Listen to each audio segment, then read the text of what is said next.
আমার জীবনটা এমনই, বিয়ের পর জীবন। মনের মাঝে লুকিয়ে থাকা সাজানো ভবিষ্যৎ যখন হঠাৎ করে নষ্ট হওয়ার পথে হাঁটতে থাকে, চিন্তাভাবনাগুলো সীমা অতিক্রম করে মুখের মিথ্যে হাসিগুলো তখন ক্লান্ত হয়ে যায়। দিন আর রাতের গতি বোঝার মতো ক্ষমতা মন থেকে হারিয়ে যায়। দু চোখ ভরে দেখা স্বপ্নগুলো নিমিষেই বিলুপ্ত হয়ে যায়। চোখের সামনে সবকিছু স্থির হয়ে যায়। বেঁচে থেকেও নিজেকে মৃত বলে মনে হয়, ঠিক যেন জীবন্ত লাশ।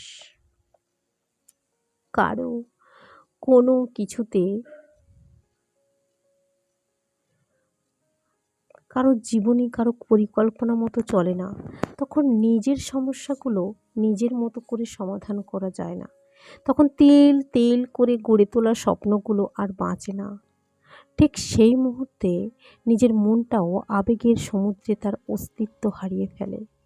কিন্তু একটা সময় ঠিকই সেই সমুদ্র থেকে উঠে আসতে হয়, আর একাই উঠে আসতে হয়। সবসময় পাশে আছি বলা মানুষগুলো তখন আর পাশে থাকে না। নিজের সমস্যার সমাধান নিজেকেই করতে হয়, এবং ভবিষ্যতে করতে হবে। যার সমস্যা সেই বোঝে, আর বাকিরা সব গল্প খোঁজে। বিয়ের পর মেয়েদের দায়িত্ব বেড়ে যায়। শুধু বলা হয়, এটা তোমার সংসার, সংসারের সবার ভালো মন্দর দায়িত্ব তোমার। কিন্তু একথা কেউ বলে না যে নতুন সংসারে এসে তোমার যদি কোনো অসুবিধে হয় আমাদের বলো, বা তোমার কি ভালো লাগে কি ভালো লাগে না জানতে চাওয়া হয় না। শুধু সব পরিস্থিতিকে নিজেকে মানিয়ে নেওয়া আর নেয়ার কথা, সবার ভালো মন্দ খেয়াল রাখার কথা বলা হয়। বিয়ের আগে মা ও শাশুড়ি, বিয়ের আগে বা পরে কোনো বিষয়ে রাগ হলে মায়ের উপর অভিমান দেখানো যায়, কথা না বলে থাকা যায়, আবার কিছুক্ষণ বাদে ডাকলে জড়িয়ে ধরে কান্না করা যায়। কিন্তু শাশুড়ি মায়ের উপর রাগ হলে মুখ গোমড়া করার সাহস তো নেই, উপরন্তু চোখের কোণে অভিমান জমে রেখে বা চেপে রেখে জোর করে হাসি মুখে ফাই ফরমাস খাটাই হলো মেয়েদের জীবন। বাবা বাবা হলেন সন্তানের এমন একজন মানুষ যার যা খুশি আবদার করা যায়, যত খুশি আদর খাওয়া যায়, বাবার সাথে যেমন খুশি খুনসুটি করা যায়। আর শ্বশুরমশাই, এর কাছে আবদার তো দূরের কথা, কোনো বিষয়ে শাশুড়ির বিরুদ্ধে গিয়ে শ্বশুরমশাই সাপোর্ট করলে শাশুড়ির কাছে তার বকাও খেতে হয়।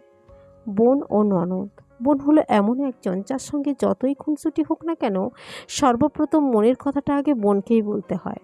আর ননদের সঙ্গে খুনসুটি তো দূরের কথা, কথা বলতেও ভাবতে হয়। ভুলভাল বা বেশি কিছু বললেই সোজা শাশুড়ির কাছে রিপোর্ট চলে যায়। ভাই ও দেওর, নিজের ভাইয়ের সঙ্গে চুলোচুলি করলে কেউ বাধা দেয় না, কিন্তু দেওরের সঙ্গে কথা বলার আগে শাশুড়ির কাছে পারমিশন নিতে হয়। খুনসুটি তো ছেড়েই দিলাম। এই হলো মেয়েদের বিয়ের পরের জীবন। আমার জীবনটা এমনি, আমার যেখানে সবাই ভুল করে, আর আমার ভুলটা রাতের আকাশের ওই উজ্জ্বল তারার মতো সবার চোখে ধরা পড়ে, আর আমি হয়ে যাই দোষী। আমার জীবনটা এমনি, যেখানে সবার কষ্টের দাম দিলেও আমার কষ্টকে আবেগ বলে উড়িয়ে দেওয়া হয়, আর আমি হয়ে যাই আবেগের অনুসারী। আমার জীবনটা এমনি, যেখানে সবার ভালো লাগাগুলোকে গুরুত্ব দেওয়া হয়, আর আমার ভালো লাগাগুলোকে রুচিহীন বলে আখ্যা দেওয়া হয়। হয়ে যাই আমি রুচিহীন ব্যক্তি। আমার জীবনটা এমনি, যেখানে সবার অভিমানগুলোকে অভিমান হিসেবে ধরা হলেও আমার অভিমানগুলোকে অভিনয় হিসেবে ধরা হয়। হয়ে যাই আমি অভিনেতা। আমার জীবনটা এমন, যেখানে সবার নীরবতাগুলোকে ভদ্রতা বলে সম্মান করা হয়, আর আমার নীরবতাগুলোকে দাম্ভিকতা বলে টিটকিরি করা হয়, আর আমি হয়ে যাই দাম্ভিক ব্যক্তি। ভিডিওটি ভালো লাগলে প্লিজ লাইক কমেন্ট সাবস্ক্রাইব করে আমার পাশে থাকবেন। দেখা হবে অন্য একটা ভিডিওতে। ততক্ষণ ভালো থাকবেন, সুস্থ থাকবেন।